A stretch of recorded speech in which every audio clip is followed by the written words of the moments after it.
Mehmon dasturxoni uchun ajoyib go'shtli rulet o'rganib olinglar, kerak bo'ladi. Bitta chiroyli duodan so'ng ishimizni boshlaymiz. Mol go'shtini kontrfile qismini xuddi shunaqa qilib bo'laklarga bo'lib olasizlar. Keyin ustidan yengil urib, yumshatib olasizlar. Endi go'shtimizga surish uchun marinad tayyorlab olamiz. Buning uchun bizga yog', tuz va ziravorlar kerak bo'ladi. Ziravorlarning nomini har doimgidek video tagida yozib qoldiraman. Marinadimiz tayyor, endi uni yaxshilab surib chiqamiz. Go'shtlarimizni bo'lsa, xuddi shunaqa tartibda taxlab olamiz. Marinadimiz yaxshilab singishi uchun 10-15 daqiqaga qoldiramiz. Ungacha ruletimizning ichiga solinadigan mahsulotlarimizni tayyorlab olamiz. Qizib turgan qozonga sariyog', ketidan piyoz, biroz qovurib qo'ziqorinni solib, tuz va ziravorlarni berib 2-3 daqiqa pishirib olamiz. Tayyor mahsulotlarimizni go'shtimiz ichiga solib, ustidan pishloq qo'yamiz va xuddi shunaqa qilib o'rab, ip yordamida bog'lab olamiz.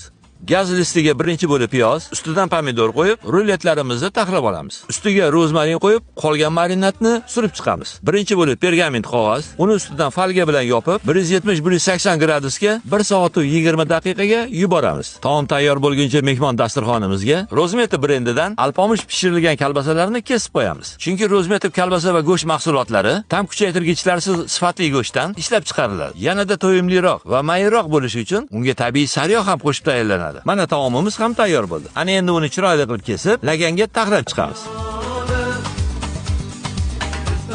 O'zingizlar xohlagan garnir bilan dasturxonga tortiq qilishingiz mumkin. Albatta tayyorlab ko'ringlar. Hammaga yoqimli ishtaha.